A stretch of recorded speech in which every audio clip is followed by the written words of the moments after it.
Boa noite. Nós estamos iniciando mais um Ideias da Aldeia. Eu sou Cleisa Cartacho e na noite de hoje nós vamos conversar com Denise Garrafiel, socióloga e secretária de Estado de Extrativismo e Produção Familiar. Boa noite, Denise, tudo bom? Boa noite, Cleisa, tudo bem? Seja bem-vinda ao Ideias da Aldeia. Obrigada.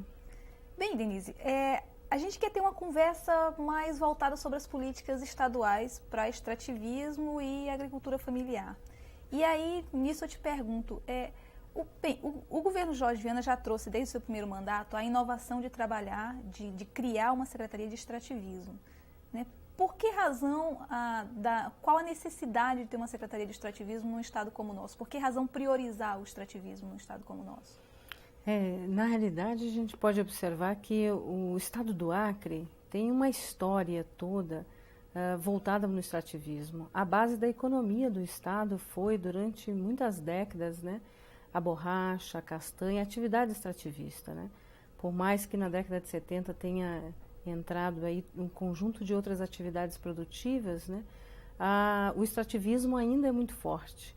E tem toda uma história com os seringueiros, as populações tradicionais indígenas, de atividades produtivas ligadas ao extrativismo.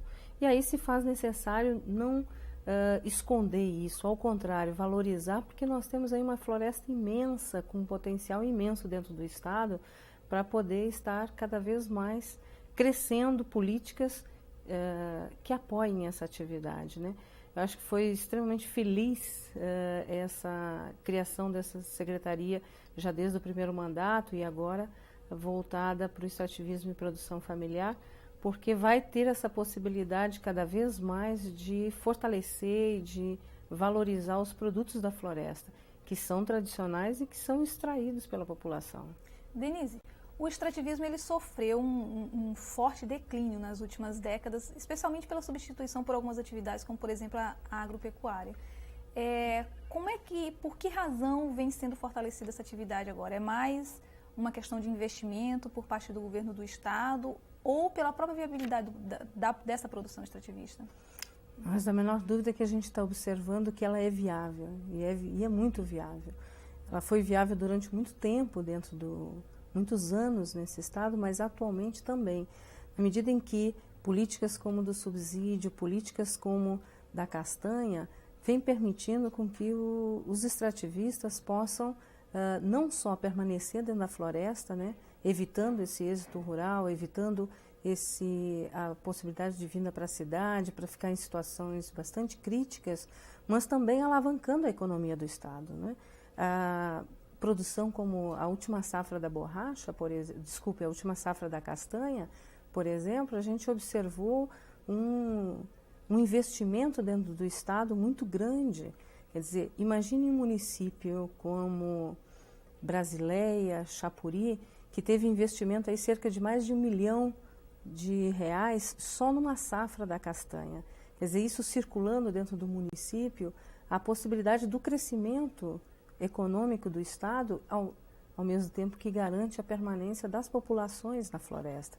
Então, realmente, as políticas voltadas para o extrativismo vêm mostrando, que o governo do estado vem adotando, vem demonstrando que ela não só é viável economicamente para o estado, mas também para o extrativista e possibilita uma ação do estado junto a essas populações, que é uma ação também social, né? Uma questão que talvez venha fortalecer ainda mais a economia do extrativista aqui na nossa região foi o pesado investimento por parte do governo federal na compra antecipada da castanha que aconteceu esse ano, né? Como foi que aconteceu esse processo? Por que razão o governo federal resolve trabalhar com produto extrativista quando durante tanto tempo isso foi deixado de lado? Não só a compra da castanha, como outros produtos, né, nos governos passados se deixou um pouco de lado, né? A compra, estabelecimento do preço mínimo, né? Com a política adotada pelo governo Lula, né, que ao assumir o governo estabeleceu como uma das suas metas também o combate à fome através do Ministério do Desenvolvimento, né? Esse programa ele possibilita a ampliação também para a zona rural. E a partir daí nós iniciamos um processo de discussão que não era apenas os produtos agrícolas que mereciam atenção. A gente tinha que pensar na região amazônica como uma região que tem um potencial muito grande de outros produtos, né? Toda uma particularidade. Exato. Né? Nós temos aí na região do Maranhão, né, as quebradeiras de coco com um produto como o coco de babaçu. E nós temos aqui na região, né, no estado, o estado do Acre, diga-se de passagem, o maior produtor brasileiro, né, de castanha, que é do Brasil, né, que não é do Pará. Mas, efetivamente, né, na medida em que começou essa discussão de começar a valorizar os produtos, outros produtos, inclusive os florestais, nós inserimos na pauta a castanha. Assim como o Nordeste inseriu na pauta a castanha de caju. Nós inserimos a castanha do Brasil. Foi aceito pelo governo federal e, junto com as cooperativas, junto com as associações, iniciamos essa discussão de como isso poderia acontecer. É uma experiência muito interessante, é uma experiência que inclusive está servindo de modelo aqui do estado do Acre. Inovadora, sem dúvida. Inovadora porque ela tem a participação direta das associações e cooperativas, onde o governo federal entra com a compra, sendo gerenciada pelas cooperativas e tendo como acompanhamento e monitoramento o governo do estado e avalista também desse processo todo, no processo todinho, e ajudando na organização dessa produção junto aos extrativistas. É uma experiência muito interessante. A gente viu um crescimento muito grande, não só do preço em função de toda essa estratégia, né, mas também das condições, né, facilitando com que a gente pudesse aí estar pensando formas de armazenagem, numa parceria inclusive com a Embrapa, há formas de ver modelos, né, e tecnologia mais apropriada para melhorar a parte de manejo da castanha. Então, assim, vem crescendo muito. Acabou fortalecendo toda a cadeia da castanha. Exatamente. A cadeia produtiva. E imaginamos que a safra desse ano também nós vamos ter um grande avanço, né, porque algumas experiências, toda essa experiência fez com que a gente aprendesse também e agora a gente começa a crescer, né. Isso teve reflexos, por exemplo, nas organizações de produtores, de extrativistas? Muito, muito. A gente observa hoje que já tem extrativistas já discutindo internamente dentro das cooperativas, né? Não só a questão de preço, mas as condições, né? Porque o preço no seringal é um e na cooperativa é outro. Então, até mesmo essa diferença de preço começa a ser discutido com muito mais propriedade, com muito mais condições efetivas de ver o mercado, de condições de ver o transporte, de ver o armazenamento, de ver o beneficiamento, né? Então tem um conjunto de elementos que fez com que os próprios produtores, né, começassem a amadurecer nesse processo. E como é que a Secretaria trabalha, além da parte de campo, como é que ela trabalha a questão do beneficiamento e da comercialização da castanha? O estado do Acre é conhecido por exportar castanha como matéria-prima. Tem previsão de processamento dessa castanha, de transformação dessa castanha no estado? Esse processo iniciou já em 2002, né? 2002, mais ou menos, no mandato anterior, 2001, desculpe. No mandato anterior iniciou todo um trabalho de o estabelecimento das usinas, né, em parceria com as cooperativas, inclusive, para que a gente pudesse processar dentro do estado, né, a castanha. Hoje nós já temos experiências aí da própria iniciativa privada trabalhando os subprodutos, né, da castanha. Mas o processamento, o beneficiamento imediato da castanha, as usinas vão efetivamente trabalhar. As usinas, elas concluíram agora, né, houve ajustes no que se refere à parte de maquinário e equipamento, que é uma questão mais operacional, né, em função da tecnologia mais moderna, né, houve uma adequação, e essa safra agora ela já vai estar funcionando, processando, né. E é muito interessante que esse processamento já permitiu a negociação a partir das cooperativas, fechar acordos e negócios com, inclusive, a Europa, né. Apesar das restrições, né, que a comunidade europeia mantém com a castanha no Brasil, né, mas já foi possível fazer essas negociações.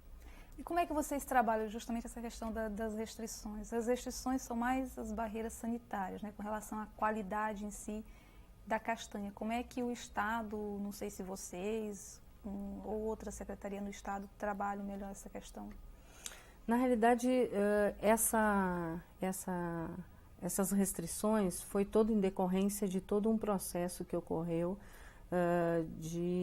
inclusive de entrada do produto, né, na Europa, né, com muitos problemas sanitários. E com isso houve essa discussão com o Ministério da Agricultura e o Estado do Acre está participando, junto com a Embrapa, junto com o IDAF, com o Ministério, com a Delegacia Regional da Agricultura, está sendo feito todo um processo de discussão e de estabelecimento de algumas regras que está sendo trabalhado junto aos produtores, né?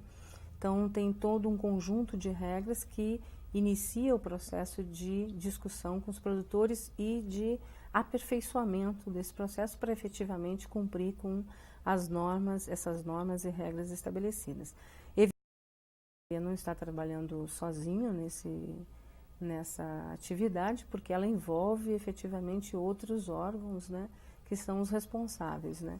Nós, basicamente, trabalhamos nessa articulação com essas instituições, né, com a parceria, evidentemente, inclusive com as instituições de pesquisas, como a Embrapa, que ajuda nesse processo de estabelecer um pouco quais são as tecnologias mais adequadas para suprir as deficiências os problemas sanitários que ocorrem com a aflatoxina, que é o produto que mais prejudica essa relação com a comunidade europeia. Denise, pulando de castanha para borracha, qual é a ação principal, o carro-chefe da Secretaria com relação à borracha? Na realidade, nós temos dois grandes carros-chefes no aspecto da borracha, né? Porque a borracha é tradição inegável dentro do Estado. E somente a política do subsídio, subsídio estadual, que na realidade nós conhecemos e nós tratamos o subsídio muito mais como uma remuneração efetiva ao serviço que o seringueiro faz na floresta, de proteção da floresta, né? Então, é muito explica para a gente o que é o subsídio, como é que funciona o subsídio. Então, o que é na realidade? A produção de borracha tem um preço, né? O seringueiro tem um valor em relação à borracha. O subsídio nada mais é do que o pagamento que o Estado faz ao extrativista, colocando um valor a mais. Atualmente está em 80 centavos a mais ao preço da borracha, dando ao seringueiro pelo serviço que ele desenvolve de proteção dessa floresta, né? E é pago através das associações e das cooperativas. É um sistema muito interessante que, inclusive, o governo federal até que tem como subsídio, mas o modelo como foi trabalhado junto com as organizações e cooperativas tem um pouco copiado isso, até mesmo no Amazonas recentemente. Eles vêm pedindo a assessoria aqui do governo do estado para que possa ser implantado também lá. E com esse valor a mais que o estado paga ao seringueiro, o preço da borracha hoje está em cerca de, depende do lugar, mas mais ou menos entre 2,20, 2,30 o quilo da borracha, né? Então sobe assim muito o valor da borracha e com isso permite com que o seringueiro tenha uma renda mínima com a sua produção. E essa renda mínima garante que ele permaneça durante o período, porque essa não é a única renda do extrativista. Então, há muita contestação em relação a isso, mas efetivamente vem garantido que o seringueiro permaneça na floresta, porque ele tem uma remuneração extra e de um dos produtos, porque ele não tira só a borracha. Esse é um dos produtos, esse é uma da produção dele dentro da floresta. Denise, nós vamos para um rápido intervalo e nós voltamos já já e nós vamos conversar um pouquinho mais sobre essa questão do subsídio da borracha. A gente volta já já.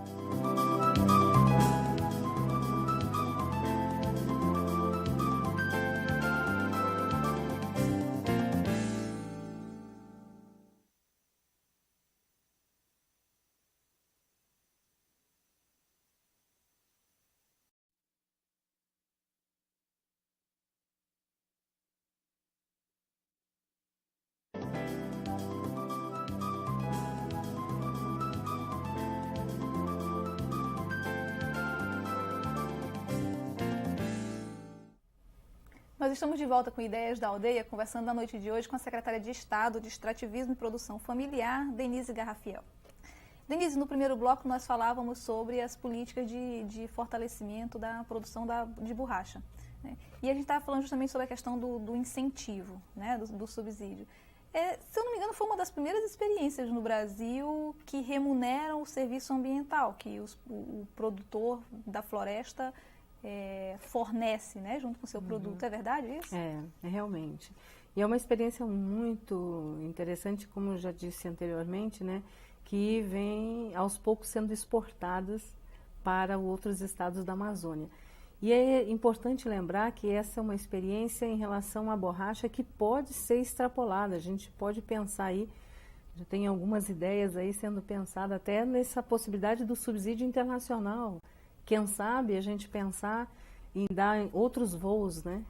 A borracha ela tem um potencial muito grande, porque além da questão da própria produção da borracha em si, nós temos a possibilidade do látex, que é um outro programa, né, que eu não cheguei a falar anteriormente, mas do preservativo, né, que tem um potencial enorme dentro do Estado. Iniciamos já esse processo, né, evidentemente nós estamos aí ainda na discussão junto com os produtores, formando os grupos e tal, mas nós já estamos no processo de implantação dessa fábrica no Estado, né?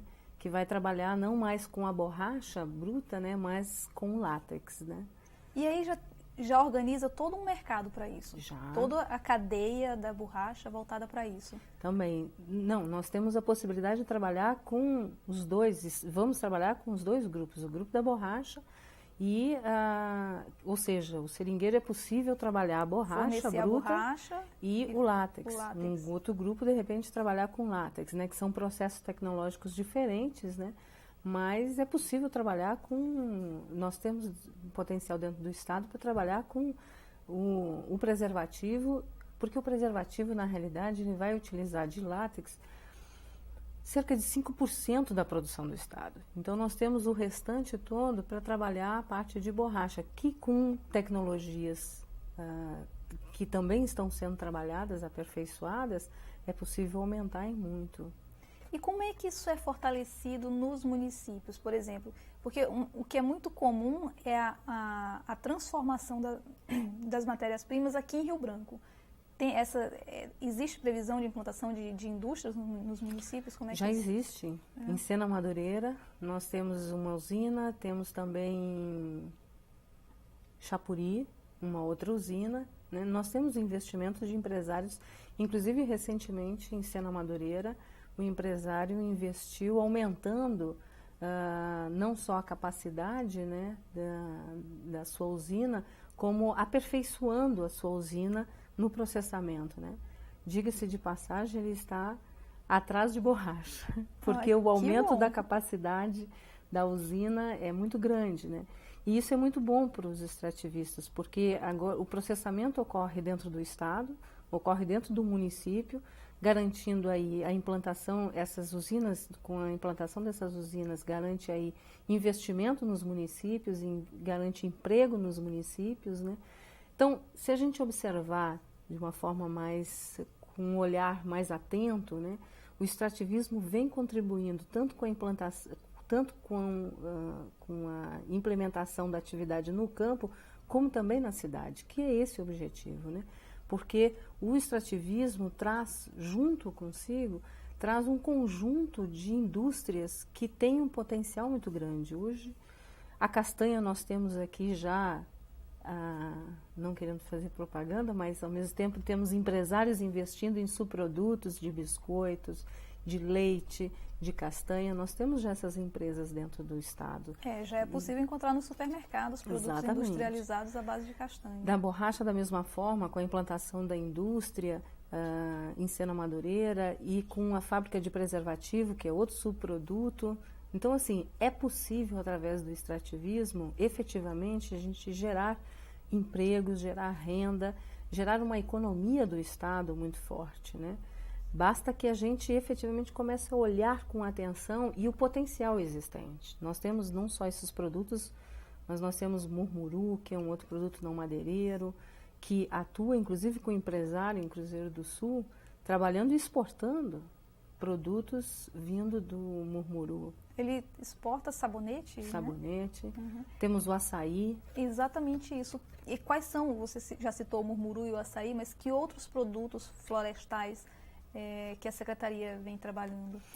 Na realidade, a gente, enquanto Secretaria, vem trabalhando de uma forma a dar toda uma base legal, uma base de indicadores, uma base de coeficientes técnicos para facilitar crédito, facilitar toda a construção, toda a parte que ainda não faltava dentro do Estado, de instrumentos para viabilizar essas atividades produtivas. A Secretaria vem trabalhando no aspecto do açaí, trabalhando inclusive com a parte mais, também com os perfis agroindustriais que são necessários para a produção familiar, né?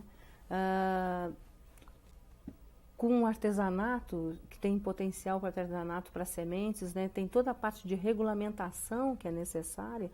A Secretaria vem trabalhando aí em parceria com o IBAMA, com o IMAC, na construção desses instrumentos que facilitam e que propiciem o aumento da produção e efetivamente trabalhar essa produção, beneficiar essa produção, né? Então, temos aí da andiroba, da jarina, de um conjunto de sementes.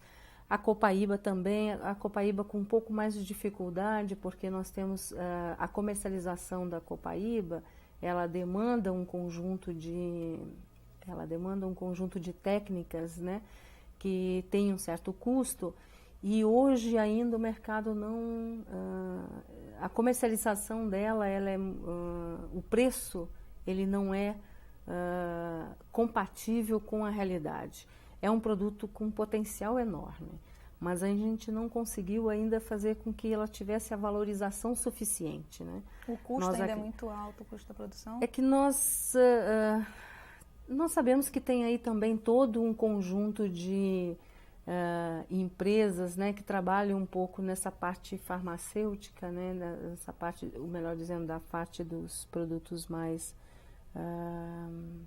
que estão mais na linha dos fármacos, né, que tem toda uma política que faz com que os produtos, esse produto ainda, ele tenha uma comercialização com um preço ainda um pouco baixo. Nós acreditamos, né, o produtor sempre acha o produto, quando comercializa, um preço um pouco baixo, que a gente acredita que é possível valorizar mais, na medida em que a gente consegue fazer alguns processamentos aqui no Estado. Por isso a importância da gente pensar o beneficiamento, ou pelo menos o pré-beneficiamento dos produtos, porque com isso agrega um pouco mais de valor. E aí faz com que esses produtos possam efetivamente entrar no cardápio, vamos dizer assim, no cardápio do produtor, né? No cardápio dos extrativistas, né? Que todos eles têm um potencial muito grande. A copaíba também, não resta a menor dúvida. Só que muitas vezes não é valorizado da forma como a gente espera, né? Ô Denise, você falou na questão na questão das agroindústrias. Como é que isso é trabalhado na Secretaria? É apoio direto a associações, um apoio mais de crédito, mais técnico? Como é que isso vem funcionando? O apoio de crédito, nós temos as linhas de financiamento, né, exatamente em parceria com a Ceater, que vem junto aos produtores, construindo os projetos, né? Mas a Secretaria vem trabalhando basicamente na construção dos perfis, que alguns ainda adequados aqui à região não estavam, pelo menos, né, estabelecidos, e agora já tem. Inclusive nós estamos produzindo alguns folhetos, né, para poder passarmos, porque inclusive estamos sendo procurados por outros estados, tal é a inovação em relação a alguns produtos. E há uma escassez muito grande de informação sobre esses produtos, né? Muito. Então, está se desenhando. Então, existem algumas experiências que são pilotos, né, que servem, vamos dizer assim, de exercício, né, de experimento mesmo, né, de ver o que se ajusta para efetivamente expandir isso para o Estado, né? Algumas não é possível fazer e outras a gente vem apostando, né? a agroindústria, por exemplo, a unidade de beneficiamento, por exemplo, de Andiroba, em Tarauacá, a gente acompanhou o processo junto com a comunidade indígena. Existe de açúcar mascavo, que é onde se desenhou também com uma comunidade de produtores na região ali da BR-317. Então, existem algumas experiências que está se trabalhando para poder se expandir para o estado todo, né? Certo. Como é que fica a questão, da produção familiar, né? Você falou um pouco da agroindústria. Como é que vocês têm trabalhado a questão da produção familiar?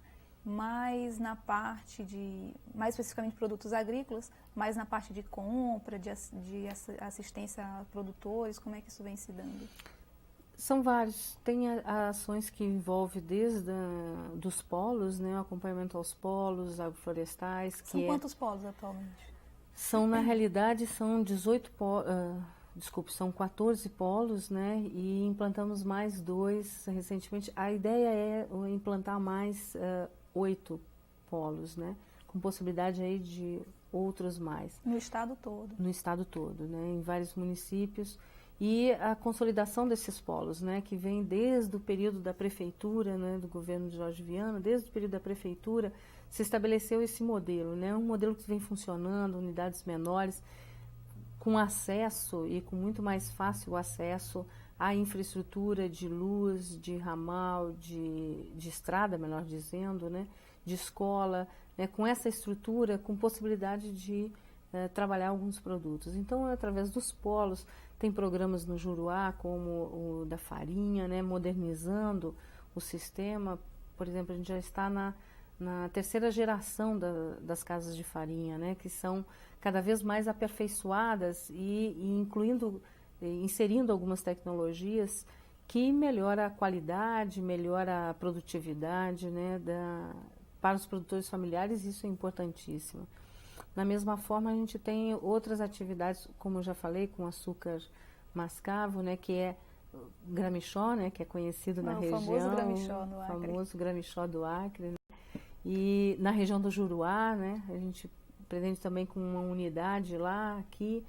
E, além disso, temos, com a exceção, efetivamente, da atividade de compra da produção do governo federal, né, o governo Lula resolveu investir realmente na produção familiar, porque investir na produção familiar garante o combate à fome.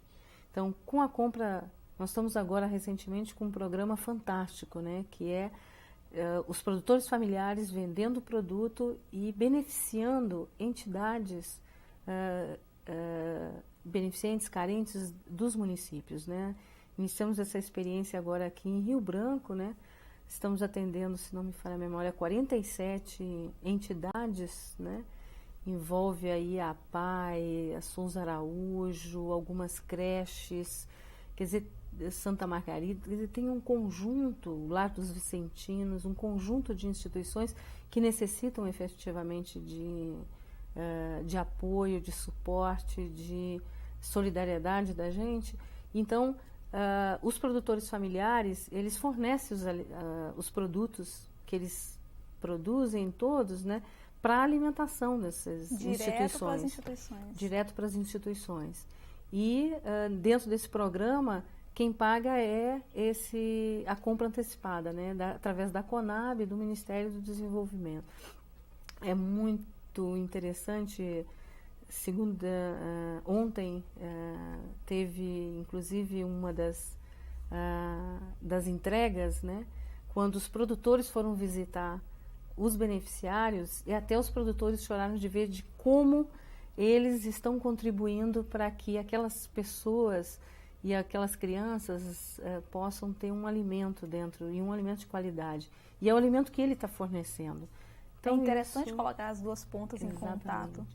E esse programa é fantástico, um programa com a CONAB, na qual a Secretaria envolve as CECIAS, envolve a CEATER, envolve a Secretaria de Cidadania, né, envolve a Secretaria de Assistência Técnica, a nossa Secretaria. É um programa fantástico. Então, tem esse conjunto de atividades. Denise, infelizmente nós vamos ficando por aqui, está acabando o nosso tempo. Mas eu agradeço muitíssimo a sua participação aqui no Ideias da Aldeia. Obrigada a vocês, a Secretaria está à disposição, a gente está aí sempre, qualquer coisa à disposição de vocês. Denise, obrigada mais uma vez pela sua participação. E nós vamos ficando por aqui com mais um Ideias da Aldeia. A gente se vê no próximo programa. Não esqueça que estamos chegando às 22 cidades do estado. Até lá!